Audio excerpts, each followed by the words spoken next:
Good morning to all my HBK students. Last के lecture में हमने फोर्थ चैप्टर जो है हमने क्लियर किया था। आज के रिवीजन लेक्चर में हमको first poem, third poem and fourth chapter जो है आज हमको करने हैं। उसके साथ साथ ग्रामर के दूसरे भी टॉपिक जो प्रत्यय और उसके साथ संयोजक जो है वो भी आज हमको पढ़ने हैं। पहले स्टार्ट करते हैं क्रोधी स्वभावने જીતવો ને કાવ્ય। પહેલું કાવ્ય જે છે એ ગંગા સતી દ્વારા લખવામાં આવ્યું છે અને આ કાવ્યનો જે સાહિત્ય પ્રકાર પદકાવ્ય કહેવામાં આવે છે। અ, જે ગંગા સતી વિશે આપણે સમજ્યા હતા કે એમનો જન્મ જે છે ભાવનગર જિલ્લાના રાજપરા ગામમાં થયો હતો અને પિતાનું નામ ભાઈજીબા, માતાનું નામ રૂપાળીબા હતું। આ સાથે એમણે એમનો જે જીવન જે છે આધ્યાત્મિક જીવનનો પૂર્ણ વિકાસમાં આધ્યાત્મિક જીવનમાં એમનો પૂર્ણ વિકાસ થયો હતો। પવિત્ર વાતાવરણમાં એમનો જન્મ થયો હતો। એમની કૃતિઓ વિશે આપણે જાણ્યું હતું।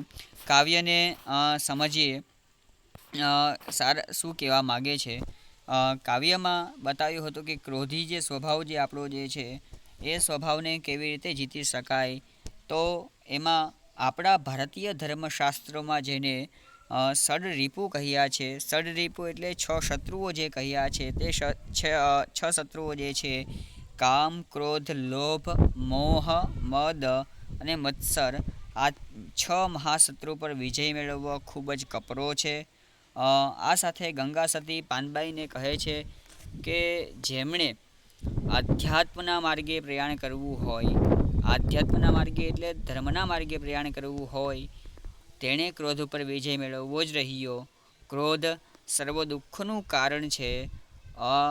હૃદયની નિર્મલતાથી મનમાં રહેલા વિરોધને ટાળવો જોઈએ અને પવિત્ર અને વૈરાગી મન રાખવું જોઈએ। કામ પર વિજય મેળવવો જોઈએ। જગતના વૈભવને મિથ્યા જાણી દુર્જનનો ત્યાગ કરવો જોઈએ, એનો સંગ ન કરવો જોઈએ, દુર્જન લોકોથી દૂર રહેવું જોઈએ। આમ ગંગા સતી જે છે સાથે સાથે ગુરુમુખી રહેવાનું કહે છે। ગુરુ દ્વારા જે કહેવામાં આવ્યું હોય તે જ આપણા જીવનમાં કરવું જોઈએ। આમ આપણને ગંગા સતી જે છે એ પાનબાઈને ઉદ્દેશીને આ કાવ્ય જે છે એ જણાવે છે। ક્રોધને કઈ રીતે કાબૂમાં રાખવો અને એ વાત જે છે આ કાવ્યમાં ગંગા સતી જે છે એ પાનબાઈને ઉદ્દેશીને કહે છે। શબ્દ સમજૂતી ગ્રામર ટોપિકમાં આપણે અહીં જોઈશું। સમાનાર્થી શબ્દો આપ્યા છે। વર્તવું તો અહીંયા વર્તન કરવું, નિર્મળ પવિત્ર, વૈરાગ તો વિરક્તિ અથવા તો સંસાર પરની આસક્તિનો અભાવ પણ કહી શકાય। રાગ તો સ્નેહ પ્રેમ, તરણું તો ઘાસ અને મેલવું તો। આ સાથે નીચેના પ્રશ્નોના એક વાક્યમાં ઉત્તર લખો। સૌપ્રથમ ક્વેશ્ચન છે આપણો, ગંગા સતી શાને જીતવાનું કહે છે? એમાં આન્સર બનશે આપણો ગંગા સતી ક્રોધને જીતવાનું કહે છે। ત્યારબાદ સેકન્ડ નંબરનો ક્વેશ્ચન છે, મનની દ્વિધા એટલે કે મૂંઝવણ ટાળવા કવયિત્રી કેવો વ્યવહાર સૂચવે છે? કઈ વાત કરે છે? તો આપણો આન્સર એમાં બનશે મનની દ્વિધા ટાળવા કવયિત્રી સર્વ સાથે સમાનતાથી વર્તન કરવાની વાત કરે છે। એકબીજા સાથે એક સમાનતાથી બિહેવિયર કરવાની વાત, વ્યવહાર કરવાની વાત જે છે અહીંયા ગંગા સતી જણાવે છે। ત્યારબાદનો ક્વેશ્ચન છે, ગંગા સતીની શિષ્યા કોણ હતી? તો આપણો આન્સર આવશે ગંગા સતીની શિષ્યા પાનબાઈ હતી। ત્યારબાદના ક્વેશ્ચનો જે છે ટૂંકમાં ઉત્તર લખો, એમાં જઈશું। એમાં સૌપ્રથમ ક્વેશ્ચન છે, નીચેના પ્રશ્નના 3-4 વાક્યમાં ઉત્તર લખો। એમાં પહેલો ક્વેશ્ચન, ગંગા સતી અંતરમાં શું ધારણ કરવાનું જણાવે છે, શા માટે? અંતરમાં એટલે હૃદયમાં શું ધારણ કરવું જોઈએ અને શું કામે? તો આન્સર જોઈશું, ગંગા સતી ક્રોધ પર વિજય મેળવીને મૌન ધારણ કરવાનું જણાવે છે। મનમાં રહેલા વિરોધને ટાળીને મનને પવિત્ર રાખી ઈચ્છાઓ એટલે કામનાઓ પર વિજય મેળવવો અને અંતરમાં વૈરાગ રાખવો, અંતરમાં એટલે હૃદયમાં વૈરાગ રાખવો જગતના વૈભવને મિથ્યા માની દુર્જનનો સંગ ટાળવાનું કહે છે, કેમ કે આમ કરવાથી મનુષ્ય ક્રોધ પર વિજય પ્રાપ્ત કરી શકે છે. આમ ગંગા સતી જે છે જે છે કઈ જે કુટેવો જે છે, ખરાબ દુર્ગુણો જે છે એ દૂર કરી અને અંતરમાં ક્રોધ જે છે એને સમાવી લેવાની વાત જે છે અહીંયા ગંગા સતી કરે છે.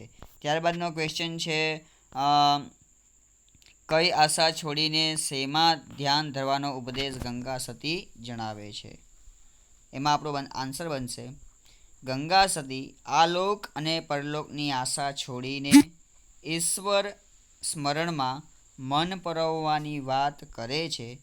જગતમાં મળેલી સિદ્ધિઓના તરણા સમાન ગણવી, સિદ્ધિઓને કારણે અભિમાન ન આવે તેની કાળજી લેવી, પોતાના વચનમાં હંમેશા મક્કમ રહેવું, આમ જગતની મોહમાયાને ત્યજીને ઈશ્વરમય રહેવાનું કહેવામાં આવ્યું છે. ગંગા સતી જે છે કઈ આશા એટલે કામના થાય, કઈ કઈ કામના છોડવાની વાત કરે છે, તો આપણો આન્સર અહીંયા લખી શકીએ કે આ લોક અને પરલોકની જે આશા છે એ છોડવાની વાત કરે છે. જે સિદ્ધિઓની જે આપણને સફળતાઓને કારણે આપણને અભિમાન થતું હોય છે, તો એ અભિમાન જે છે ન કરવાની વાત કરે છે. મનને પવિત્ર રાખવાની વાત કરે છે. અને સાથે સાથે આપણે આપણા વચનમાં આપણે જે પણ બોલ્યા હોઈએ એ વચનમાં આપણે હંમેશા સ્પષ્ટ રહેવું જોઈએ, મક્કમ રહેવું જોઈએ. સત્યપણું જીવન બને આપણું, સત્યમય જીવન બને આપણું, એ વાત અહીંયા ગંગા સતી જે છે અહીંયા કરે છે. સાથે આગળનો વિસ્તારથી ઉત્તર લખો. એમાં સૌપ્રથમ ક્વેશ્ચન છે જે આપણે આઈએમપી કહી શકીએ, મોસ્ટ આઈએમપી કહી શકીએ. ક્રોધી સ્વભાવને જીતવા ગંગા સતી 100 ઉપદેશ આપે છે. તો એમાં આપણો આન્સર આવશે સંત કવયિત્રી ગંગા સતીએ માનવ જીવનના આધારરૂપ અણમોલ પાસાઓનો અભ્યાસ કરીને, અણમોલ એટલે ઉત્તમ પાસા એટલે પોઈન્ટ્સ, પાસાઓનો અભ્યાસ કરીને જગતને ઉપદેશ આપવાના હેતુથી વિવિધ કાવ્ય રચનાઓ કરી છે. અધ્યાત્મને માર્ગે જનારે ષડરીપુ પર વિજય મેળવવા ક્રોધને ત્યાગીને મનના વિરોધને દૂર કરવો જોઈએ. સર્વ સાથે સમાન ભાવે વર્તવું જોઈએ. ષડરીપુ આપણે જોયું હતું કામ, ક્રોધ, લોભ અને મોહ અને મદ. આ જે છે એ ષડરીપુ છે. ષડ એટલે 6 અને રીપુ એટલે શત્રુઓ. તો આ 6 શત્રુઓ જે છે કામ, ક્રોધ આદિ જે છે, કામ, ક્રોધ, લોભ, મોહ, મદ અને મત્સર આપણે કાવ્યમાં સમજ્યા હતા. તો એ જે ષડરીપુ પર વિજય મેળવવો એટલે ક્રોધ ઉપર વિજય મેળવવો, અને સાથે સાથે મનના જે વિરોધ જે છે, એકબીજા પ્રત્યેનો જે વિરોધ એ ટાળવો. આગળ સર્વ સાથે સમાન ભાવે વર્તવું જોઈએ. સંસારની આસક્તિનો ત્યાગ કરીને હૃદયની નિર્મળતાથી કામ પર વિજય મેળવવો જોઈએ. આસક્તિ એટલે આના વગર મને ન ચાલે, એ જે છે આસક્તિ થાય. મોહ હોય એને આસક્તિ કહેવાય. તો એ આસક્તિને ત્યાગવાની વાત કરે છે. જગતના વૈભવને મિથ્યા ગણીને દુર્જનનો સંગ છોડી દેવો જોઈએ. ક્રોધ પર વિજય મેળવવો મનુષ્ય માટે મુશ્કેલ છે, છતાં જગતની મોહમાયા છોડીને ભક્તિમાં ધ્યાન લગાવવાથી ક્રોધ પર વિજય મેળવી શકાય છે. આમાં તમે લખી શકો કે જે મહાઋષિઓ જે થઈ ગયા, મહાન ઋષિઓ, એ ઋષિઓ જેમ કે દુર્વાસા આદિ જે ઋષિઓ થઈ ગયા એ પણ ક્રોધને સમાવી શક્યા નથી. તો એ વાત પણ તમે લઈ શકો છો. આમ જે છે એ ક્રોધને જીતવો કેવો છે, મુશ્કેલ છે, અને છતાં પણ એ ક્રોધને જીતી શકાય છે. તો એનો એક જ રસ્તો છે કે ભક્તિમાં ધ્યાન લગાવવાથી ક્રોધને જીતી શકાય છે. મનની ઈચ્છાઓ અને જગતની મોહમાયા ત્યજીને ઈશ્વરમય રહેવાનું કહે છે. આમ કાવ્યના અંતમાં ગંગા સતી પાનબાઈને ઉદ્દેશીને જગતના ઉમદા એટલે ઉત્તમ સંદેશ આપણને આપે છે. આમ તમે સ્ટુડન્ટ્સ સમજી ગયા હશો કે આન્સર આપણો કેવી રીતે બને છે, કેવી રીતે આપણે લખી શકાય. પોઈન્ટ ટુ પોઈન્ટ આપણે જે છે ક્વેશ્ચન આન્સર યાદ કરવાના હોય છે. એને ગોખવાના નથી હોતા, પરંતુ એને યાદ કરવાના હોય છે, સમજવાના હોય છે. પોઈન્ટ ટુ પોઈન્ટ તમે નોટ કરી લો અને એના ઉપરથી તમે જાતે જ આ સાથે તમારે એ પણ ધ્યાન રાખવાનું કે સ્પેલિંગ મિસ્ટેક ન થાય, કારણ કે એ સ્પેલિંગ મિસ્ટેક થવાથી આપણા અડધા માર્ક્સ જે છે એ લેંગ્વેજમાં કટ થઈ જતા હોય છે. તો એ પણ આપણે પોઈન્ટ ટુ પોઈન્ટ નોટ કરી અને આપણે આન્સર જે છે એ લખવાના હોય છે. એક સરખા દિવસ સુખના કાવ્યના કવિ પ્રભુલાલ દ્વિવેદી છે અને તેઓનો જન્મ વીરપુરમાં સૌરાષ્ટ્રમાં થયો હતો. તેઓ જેતપુરમાં ભણ્યા પછી કરાચીમાં ગયા. એમનું ઇન્ટ્રોડક્શન આપણે જોયું હતું અને આ સાથે કાવ્યમાં શું સમજાવ્યું છે એ આપણે જોઈશું. તો કાવ્યમાં એક સરખા દિવસ સુખના જે એક સમાન દિવસો જે છે આપણા જતા નથી, એ વાત જે છે આ કાવ્યમાં દર્શાવે છે. તો કઈ રીતે દર્શાવે છે એ જોઈએ. તો કવિ કહે છે કે જે ખીલે છે એક દિવસ એ અવશ્ય કરમાય છે, જેનું સર્જન થાય છે એનો અવશ્ય સંહાર થાય છે. જે શાણા લોકો જે છે એ સુખ સાહેબીથી ક્યારેય પણ અભિમાન કરતા નથી, ફૂલાતા નથી અને ચડે તે પડે એ કુદરતનો એક ક્રમ છે, એ કોઈ બદલી શકતું નથી. એ જ સનાતન સત્ય છે. સમય જેવું કોઈ બળવાન નથી. અર્જુન જેવા મહાન બાણાવળીને ધનુષ બાણ હોવા છતાં કાબાએ લૂંટી લીધો હતો. કદી નસીબની સાથે ક્યારેય, નસીબના સહારે ક્યારેય આપણે જીવન વ્યતીત ન કરવું જોઈએ. કારણ કે બુદ્ધિશાળી લોકો જે છે એ ક્યારેય નસીબના સહારે ચાલતા નથી. કદી નસીબના ભરોસે ન રહેવું. નસીબ જો સાથ ન આપે તો રાજા પણ પલવારમાં રંક બની જાય છે. ધન જન સંપત્તિ કે સાહેબી સાથે આવતી નથી. ઈશ્વરના દરબારમાં ખાલી હાથે જ જવાનું હોય છે. માટે કવિ સજ્જનને અભિમાન ત્યજવાનું અને દુષ્કર્મોથી ડરવાનું કહે છે. મોતથી ડરવું નહીં. મોત એક જ વાર આવવાનું છે. આપનું ધાર્યું કંઈ થતું નથી, ઈશ્વરનું જ ધાર્યું થાય છે. મુશ્કેલીમાં રહેલા માણસને કદી હેરાન ન કરવું. એક્ઝામ્પલ આપીને અહીંયા બતાવવામાં આવ્યું કે દાઝ્યા પર ડામ દેવાનું કામ તો એ દુર્જનનું છે. આમ અહીં કવિ જે છે એક સરખા દિવસ સુખના કાવ્યમાંનો જે સાર જે છે અહીંયા દર્શાવ્યો છે. ત્યારબાદ શબ્દ સમજૂતી જે છે એ તમે વાંચી લેજો. શાણું સમજદાર સાહેબી એટલે જાહોજલાલી, એ પણ તમારે એક્ઝામમાં ગ્રામર ટોપિકમાં આવે છે. તો શબ્દ સમજૂતી તમે યાદ રાખજો. અહીંયા કહેવત પણ આપવામાં આવી છે, જે કહેવત એક્ઝામમાં પૂછાતી હોય છે. તો એ કહેવતને પણ તમારે યાદ રાખવાની છે. પડતા પર પાટું, દાઝ્યા ઉપર ડામ, તો એક પીડા હોય ત્યાં બીજી પીડા ઊભી થશે. ત્યારબાદ નીચેના પ્રશ્નોના એક વાક્યમાં ઉત્તર લખો. સૌપ્રથમ ક્વેશ્ચન છે આપણો, સાહેબીથી કોણ ફૂલાતું નથી? તો એમાં આપણો આન્સર બનશે સાહેબીથી શાણા લોકો જે છે એ ફૂલાતા નથી. ત્યારબાદ સેકન્ડ નંબરનો ક્વેશ્ચન છે, કવિની દ્રષ્ટિએ સુરા કોણ છે? સુર એટલે વીર. તો આપણો આન્સર બનશે કવિની દ્રષ્ટિએ મુસીબતથી મૂંઝાય નહીં એ સુરા છે. સમય અને પુરુષ બંનેમાં કોણ બળવાન છે? તો એમાં આપણો આન્સર બનશે સમય અને પુરુષ બંનેમાં સમય બળવાન છે. મૃત્યુ પછી શું સાથે આવતું નથી? તો મૃત્યુ પછી ધન, જન, સંપત કે પછી આપણે એમાં લખી શકીએ, એડ કરી શકીએ સાહેબી જે છે, જાહો જલાલી જે છે એ સાથે આવતી નથી. મનુષ્યએ કોનાથી ડરવાનું છે? તો મનુષ્યએ દુષ્કર્મથી ડરવાનું છે.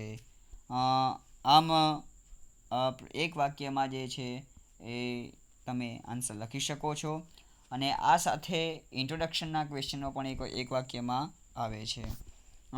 ત્યારબાદ ક્વેશ્ચન છે આપણો,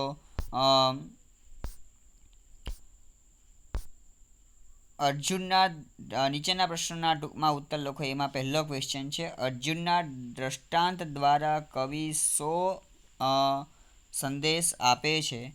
એમાં આન્સર આવશે અર્જુનના દ્રષ્ટાંત દ્વારા કવિ કહે છે કે સમયની ગતિને કોઈ જાણી શક્યું નથી. મનુષ્ય બળવાન નથી, પણ સમય બળવાન છે. મહાભારતનું યુદ્ધ પૂરું થયા પછી અર્જુન ભગવાન કૃષ્ણને અભિમાન ઉતારવા એક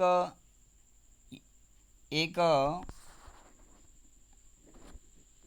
યુદ્ધ એક વાત એક યુક્તિ કરે છે, જેમાં અર્જુન કાબા વ્યક્તિઓ સામે હારે છે. જ્યારે એ જ અર્જુન એ જ ધનુષ્યથી મહાભારતનું યુદ્ધ જીત્યો હતો, પરંતુ સમય બદલાવાથી એ જ અર્જુન મૂર્ખ વ્યક્તિઓ કાબા સામે હારી જાય છે.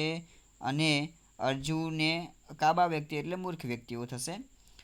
કાબા વ્યક્તિનો અર્થ શું બને? મૂર્ખ વ્યક્તિઓ. તો અહીંયા આન્સરમાં લખ્યું છે મૂર્ખ વ્યક્તિઓ એટલે કાબા સામે હારી જાય છે અને અર્જુન લૂંટાય છે.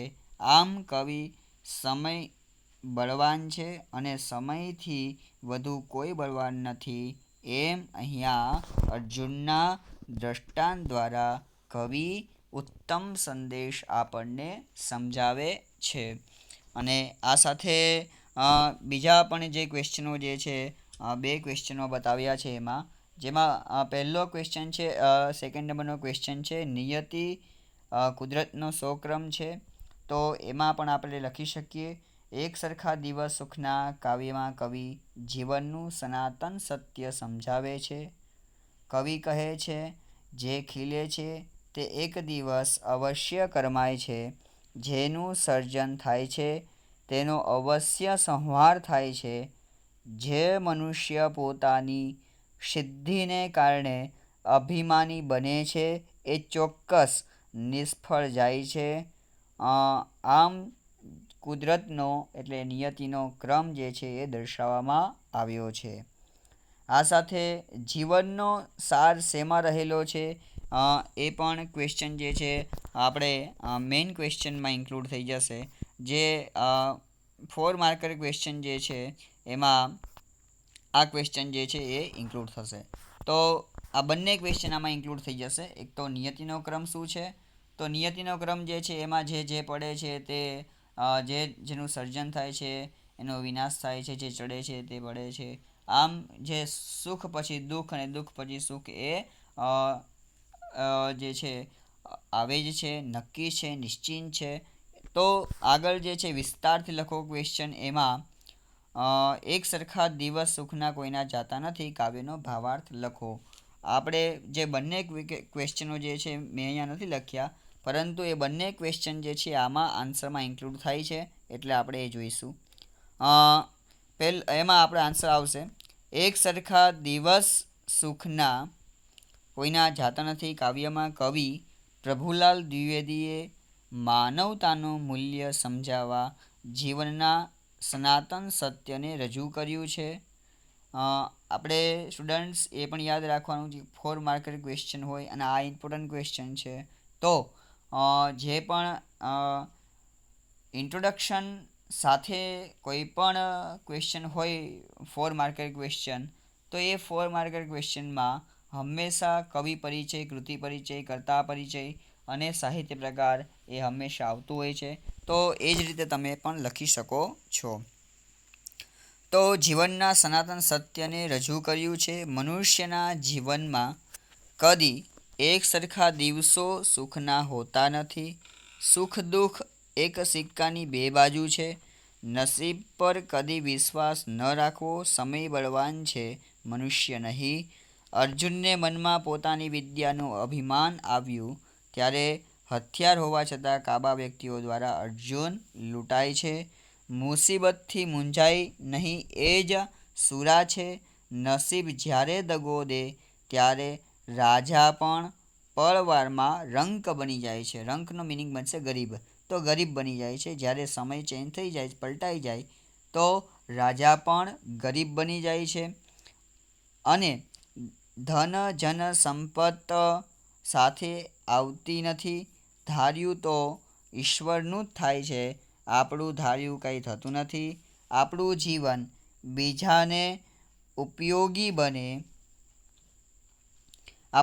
બીજાને ઉપયોગી બને એ જ જીવનની સાર્થકતા છે.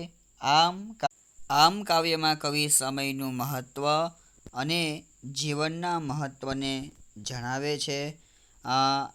તો આ જે આન્સર જે છે એ તમને ખ્યાલ પડ્યો હશે કઈ રીતે લખવાનો. ઇન્ટ્રોડક્શન સાથેનો આન્સર જે છે તમારે અહીંયા લખવાનો હોય છે. તો આ પણ ક્વેશ્ચન જે છે IMP કહી શકીએ. દરેક એક્ઝામમાં પૂછાતો ક્વેશ્ચન છે. તો પોઈન્ટ ટુ પોઈન્ટ તમે લોકો યાદ રાખજો. આગળ જોઈશું. ત્યારબાદ 4th ચેપ્ટર છે નારાયણ હેમચંદ્ર. આ ચેપ્ટર જે ગાંધીજી દ્વારા લખવામાં આવ્યું છે અને એમનો અહીંયા પરિચય આપેલો છે. મોહનદાસ કરમચંદ ગાંધી, એમનો જન્મ પોરબંદરમાં, ભાવનગરમાં અભ્યાસ કર્યો હતો તેમણે અને ઇંગ્લેન્ડમાંથી એમને બેરિસ્ટરની પદવી પ્રાપ્ત કરી. અને ત્યારબાદ એમણે કઈ કઈ કૃતિઓ લખી છે એ અહીંયા આપી છે. હરિજન, નવજીવન, યંગ ઇન્ડિયા, પત્ર સામાયિકનું લેખન સંપાદન કર્યું. આ સાથે બીજા પણ હિન્દ સ્વરાજ, ખરી કેળવણી, કેળવણીનો કોયડો, નીતિનાશને માર્ગે, ત્યાગમૂર્તિ જેવા પુસ્તકો એમણે લખ્યા છે, તેમણે સંપાદન કરેલા છે.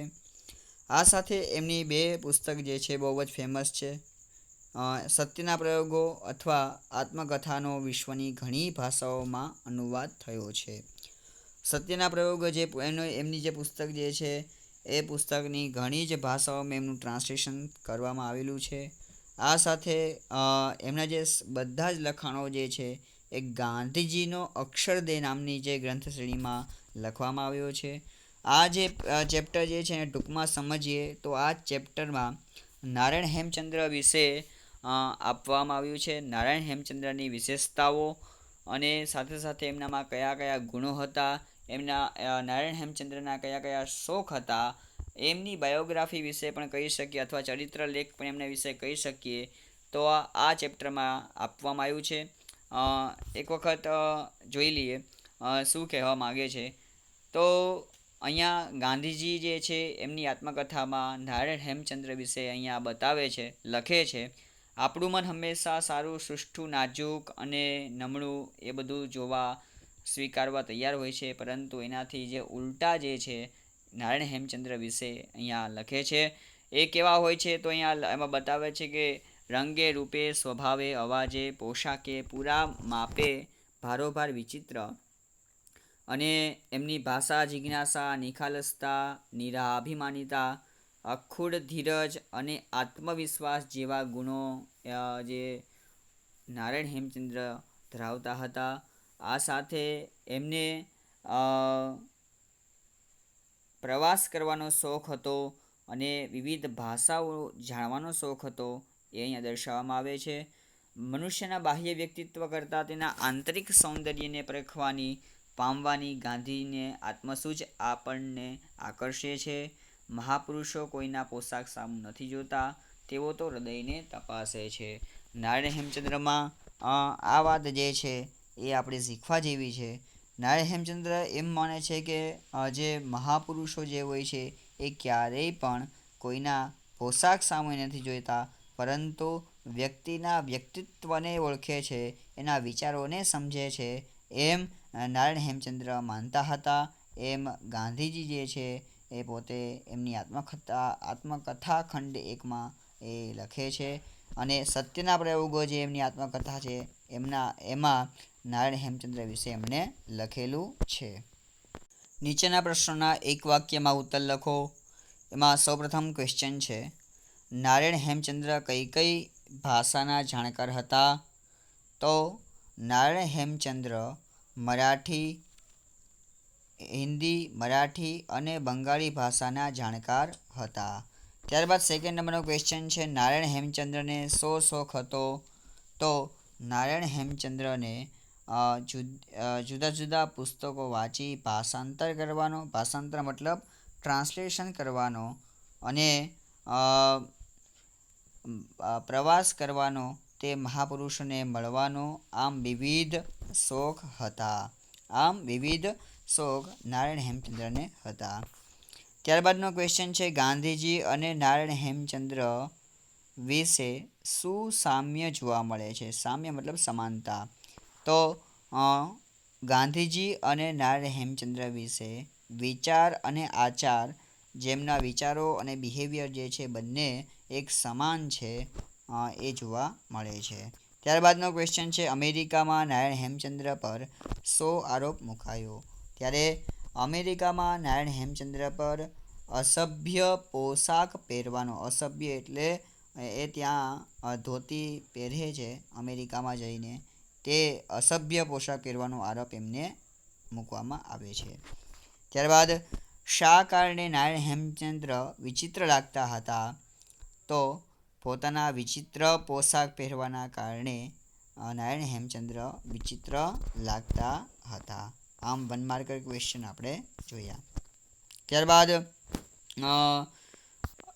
નીચેના પ્રશ્નોના ટૂંકમાં ઉત્તર લખો. એમાં સૌપ્રથમ ક્વેશ્ચન છે, નારાયણ હેમચંદ્રનો પોશાક કેવો હતો? એમના વસ્ત્રો કેવા હતા? તો નારાયણ હેમચંદ્રનો પોશાક વિચિત્ર હતો. બેડોળ પાટલુન પહેરતા, ઉપર ચોળાઈ ગયેલો કાઠેથી મેલો બદામી રંગનો નેકટાઈ વિનાનો પારસી ઘાટનો પણ ડોળ વિનાનો કોટ, અને માથે ફૂમતાવાળી ઊનની ગૂંથેલી ટોપી પહેરતા હતા. આમ નારાયણ હેમચંદ્રનો પોશાક વિચિત્ર હતો. ત્યારબાદનો ક્વેશ્ચન છે, મહાપુરુષો વિશે હેમચંદ્રની માન્યતાઓ વિશે લખો. તો નારાયણ હેમચંદ્ર મહાપુરુષો વિશે માનતા કે મહાપુરુષો વ્યક્તિના બહારના પોશાકને જોતા નથી, પરંતુ વ્યક્તિના વિચારોને માને છે. આમ મહાપુરુષો વિશે હેમચંદ્ર માનતા હતા. એમાં પ્રસંગ પણ તમે લખી શકો છો. જ્યારે કાર્ડિનલ મેનિંગને પાસે જ્યારે મળવા જાય છે, ત્યારે ગાંધીજી જે છે એ પોતે સૂટ બૂટ પહેરીને તૈયાર થાય છે. જ્યારે નારાયણ હેમચંદ્ર જે છે એ તો જેમ હોય છે, જે કપડાં પહેરેલા હોય છે એ જ કપડાં પહેરીને પોતે નીકળી પડે છે, એ એમને મળવા માટે આવી જાય છે. ત્યારબાદ એક બીજો પણ ક્વેશ્ચન જે છે આમાં બહુ ઇમ્પોર્ટન્ટ છે કે નારાયણ હેમચંદ્રની ખાસિયતો જણાવો, એમની વિશેષતાઓ જણાવો. ત્યારે આપણે જે ચેપ્ટરમાં સમજ્યા છીએ એ આપણે એમાં લખી શકીએ, એમાં ઇન્ક્લુડ કરી શકીએ. જે 3rd નંબરનો ક્વેશ્ચન છે, અહીંયા મેં નથી બતાવ્યું, પરંતુ તમે એ લોકો યાદ હું જે સમજાવું તે સમજી જાઓ. ગાંધીજી નારાયણ હેમચંદ્રની ખાસિયતો કઈ કઈ છે એના વિશે આપણે થોડું સમજીશું. તો ગાંધીજીની આત્મકથામાંથી આ ગદ્યખંડમાં નારાયણ હેમચંદ્ર રંગે રૂપે, સ્વભાવે, અવાજે, પોશાકે પૂરેપૂરા વિચિત્ર હોવા છતાં તેમની પ્રવાસ પ્રીતિ, વિવિધ ભાષાઓ શીખવાની જિજ્ઞાસા, નિખાલસતા, અખૂટ ધીરજ અને આત્મવિશ્વાસ વગેરે જેવા ગુણો નારાયણ હેમચંદ્ર ધરાવતા હતા. નારાયણ હેમચંદ્રને વ્યાકરણનું જ્ઞાન નહિવત હતું, પણ તેને હિન્દી, મરાઠી અને બંગાળી ભાષા આવડતી હતી. એમણે ગાંધીજી પાસે અંગ્રેજી ભાષા શીખી લીધી. બધી જ ભાષાઓ શીખીને તેના અનુવાદ દ્વારા મહાન પુરુષોના અવિરલ પુસ્તકોનું જ્ઞાન લોકો સુધી તેમને પહોંચાડ્યું હતું. ત્યારબાદ જે કાર્ડિનલ મેનિંગનો પ્રસંગ એ લેવાનો. જ્હોન બર્ન્સ અને કાર્ડિનલ મેનિંગના મજૂરોની હડતાલ બંધ રહી હતી. આ સાંભળીને કાર્ડિનલ મેનિંગ અને જ્હોન બર્ન્સના પ્રયત્નોથી ગોદીના મજૂરોની હડતાલ બંધ રહી હતી. આ સાંભળીને હેમચંદ્ર આ સાધુ પુરુષને મળવા ગયા. ત્યારે ગાંધીજીએ દસ્તુર મુજબ પોશાક પહેર્યા, પણ હેમચંદ્ર એ જ કોટ અને એ જ પાટલુન પહેર્યું. ગાંધીજીએ હેમચંદ્રને આવા પોશાક માટે ટકોર કરી ત્યારે તેમણે કહ્યું, મહાપુરુષો કદી પોશાક સામું જોતા નથી, એ તો હૃદયને તપાસે છે. આ બધી ખાસિયતોના કારણે ગાંધીજીના એ પ્રિય પાત્ર બની રહ્યા હતા. ગાંધીજીને એમની પ્રત્યે એક મિત્રતાનો ભાવ જાગ્યો હતો. આ સાથે બીજા પણ ક્વેશ્ચનો એક પૂછાતા હોય છે કે નારાયણ હેમચંદ્રની નિખાલસતા અને એમની સાદાઈ વિશે લખો. તો એ પણ આપણે એમાં એડ કરી શકીએ કે નારાયણ હેમચંદ્રનો પોશાક વિચિત્ર, અને જેમ આપણે આ જોયું બેડોળ પાટલુન ને આદિ. અને નારાયણ હેમચંદ્ર વ્યાકરણ જ્ઞાન નહિવત હતું, અને આ સાથે એમને મહાપુરુષોને મળવાનો એક શોખ હતો, અને એ નવી અલગ અલગ ભાષાઓ જાણવાનો શોખ હતો.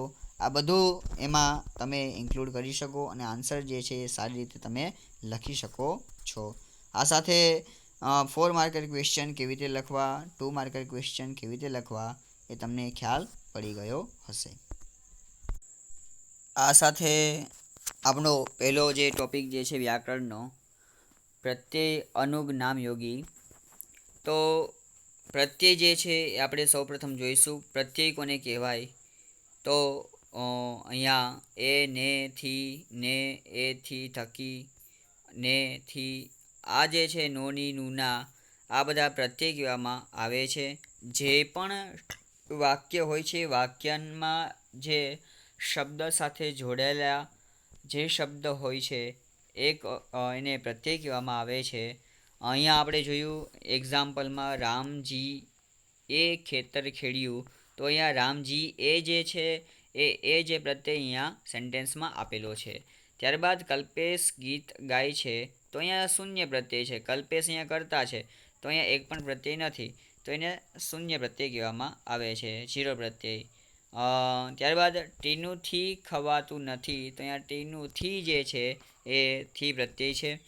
ત્યારબાદ કોકિલા રસોઈ કરે છે. તો અહીંયા એક પણ પ્રત્યય આપણે જોતા નથી. ત્યારબાદ ગાયને પાણી પાય છે. તો ને જે છે એ પ્રત્યય છે. એ જ રીતે આગળ કાતરથી કાગળ કાપો. તો કાતરથી જે છે એ પ્રત્યય છે. સોય વડે સીવી લો. વડે તો એ પ્રત્યય છે. હાથે ડોલ ઊંચી કરો. તો હાથેમાં એ જે છે એ પ્રત્યય છે. વિદ્યાર્થીઓને લેસન આપો. તો વિદ્યાર્થીઓને ને જે પ્રત્યય છે અહીંયા. ધ્રુવે તેને પેન આપી. તો ધ્રુવે તેને ને જે છે એ પ્રત્યય છે. કેરી આંબેથી પડી. તો કેરી જે છે ક્યાંથી પડી? તો આંબેથી જે છે અહીંયા પ્રત્યય છે. ભાવનગરથી સુરત ઘણું દૂર. તો થી જે છે એ અહીંયા પ્રત્યય છે. તેણે કૂવામાંથી પાણી કાઢ્યું. તો માંથી જે છે એ પ્રત્યય છે. ત્યારબાદ તેની દીકરી ભણવા ગઈ. તો ની જે છે એ પ્રત્યય છે. તેમના ઘર ખૂબ સારા છે. તો ના જે છે એ પ્રત્યય છે. તેના હાથનું ઘરેણું સુંદર છે. તો અહીંયા નું જે છે એ અહીંયા પ્રત્યય છે. આમ જે વિભક્તિ ના પ્રત્યયો જે એથી, નોની, નુના, આ જે છે વિભક્તિના પ્રત્યયો જ્યારે પણ વાક્યમાં આવે ત્યારે એનો પ્રત્યયનો ઉપયોગ કર્યો હોય તેમ કહેવામાં આવે છે. આ સાથે એમાં ઉપર તે રાત્રે જ આવ્યો, એ જે છે પ્રત્યય છે. તે ખેતરમાં જઈને સૂતો. તો માં જે છે પ્રત્યય છે. પપ્પા હું તમારી સાથે આવું. તો આમ જે છે શૂન્ય પ્રત્યય પણ હોય છે. નામયોગી જે છે આમ તો કયા છે અહીંયા જોઈશું. નામયોગી જે છે વડે, થકી, માટે, સારું, તણું, દ્વારા, વિશે, લીધે, સ્થળે, પ્રમાણે, કારણે, આગળ, પાછળ, ઉપર, નીચે, સામે, તરફ વગેરે આ બધા જે છે નામયોગીઓ છે. તો અનુગ અને પ્રત્યય આ બંને સેમ છે. નામયોગી ખાલી અલગ છે. તો પ્રત્યય કયા આપણે જોયા? નો, ની, નું, ના, માં, આ બધા જે છે એ બધા પ્રત્યય કહેવામાં આવે છે, અનુગ કહેવામાં આવે છે. જ્યારે આપણે હમણાં વડે થકી માટે સારું તણું દ્વારા વિશે લીધે સ્થળે પ્રમાણે કારણે આગળ પાછળ ઉપર નીચે સામે તરફ આ બધા જે છે એ નામયોગી છે. તમારે પ્રત્યય અને નામયોગી જે છે 2 માર્કમાં આ ટોપિક આવતો હોય છે. એના એક્ઝામ્પલમાં આપણે અહીંયા જોઈશું કઈ રીતે આપણે એનો ઉપયોગ કરવાનો હોય છે, કઈ રીતે એને પ્રત્યય સેન્ટેન્સમાં મૂકવાનો હોય છે. તો અહીંયા પહેલો નંબરનો ક્વેશ્ચન આપ્યો છે, ક્રીટો વહેલી સવાર જેલ દાખલ થયો. તો એમાં આપણો આન્સર બનશે ક્રીટો વહેલી સવારે જેલમાં દાખલ થયો. તો અહીંયા સવાર જે છે ત્યાં સવારે થઈ જશે અને જેલ છે તો ત્યાં જેલમાં થઈ જશે. તો ક્રીટો જે છે અહીંયા વ્યક્તિવાચક નામ છે એટલે ક્રીટો તો ક્રીટો રહેશે. તો ક્રીટો વહેલી સવારે જેલમાં દાખલ થયો. ત્યારબાદ સેકન્ડ નંબરમાં તે કાળ એથેન્સ જેલ આપી મોત સજા કરવા આવતી. તો એમાં આપણો આન્સર બનશે તે કાળે. અહીંયા અળ જે છે એમાં એ પ્રત્યે લાગી જશે અને એ થઈ જશે. અને તે કાળે એથેન્સમાં ઝેર આપીને મોતની સજા કરવામાં આવતી. તો અહીંયા જે છે એથેન્સ એક નગરનું નામ છે, સિટીનું નામ છે. અને તે અળે જે છે એમાં એકાર લાગી જશે. તે કાળે એથેન્સમાં ઝેર આપીને મોતની સજા કરવામાં આવતી. આપણો આન્સર આવી રીતે બનશે. થર્ડ નંબરનો ક્વેશ્ચન છે, રોજ સવાર પહોર એ બહાર નીકળી પડતો. તો રોજ સવાર પહોરમાં એ બહાર નીકળી પડતો. ત્યારબાદ ફોર્થ નંબરમાં આવા મોટા કુળ સ્ત્રીઓ આવું કામ સી રીતે અપાય. તો એમાં આપણો આન્સર બનશે આવા મોટા કુળની સ્ત્રીઓને આવું કામ સી રીતે અપાય. ફરીથી આવા મોટા કુળની સ્ત્રીઓને આવું કામ સી રીતે અપાય. પછી ફિફ્થ નંબરમાં મારો ધંધો ધીરધાર નથી જમાડવા છે. તો આપણો આન્સર બનશે અહીંયા મારો ધંધો ધીરધારનો નથી જમાડવાનો છે. આ બધા જે સેન્ટેન્સ જે તમે જોઈ રહ્યા છો એ બધા સેન્ટેન્સ ચેપ્ટરમાંથી જ આવતા હોય છે. તો તમે ચેપ્ટર આગળ ભણશો એટલે તમને ખ્યાલ પડશે. સિક્સ્થ નંબરમાં ABCનો માલિક સૌરાષ્ટ્ર તરફનો ગુજરાતી હતો. તો અહીંયા વીસી જે છે ત્યાં નો લાગશે, પછી સૌરાષ્ટ્ર તરફની આગળ પણ નો લાગશે. આમ નો પ્રત્યય અહીંયા 6 નંબરમાં યુઝ થશે. ત્યારબાદ 7th નંબરમાં આખી આ જિંદગી 2 ખાટલા વેત ના કર્યો તમે. તો આખી આ જિંદગીમાં 2 ખાટલાનો વેત ના કર્યો તમે. આમ આપણે પ્રત્યય અલગ અલગ સેન્ટેન્સમાં અલગ અલગ પ્રત્યય આપણે યુઝ કરીએ છીએ, ઉપયોગ કરીએ છીએ. આગળ આપણે બીજા ચેપ્ટર જોઈશું, એમાં પણ જે છે અલગ અલગ સેન્ટેન્સને જોઈને અલગ અલગ પ્રત્યય આપણે યુઝ કરીશું, ઉપયોગ કરીશું. અને આ સાથે આ પ્રત્યય જે છે અહીંયા ગ્રામર ટોપિક જે છે અહીંયા પૂર્ણ થાય છે.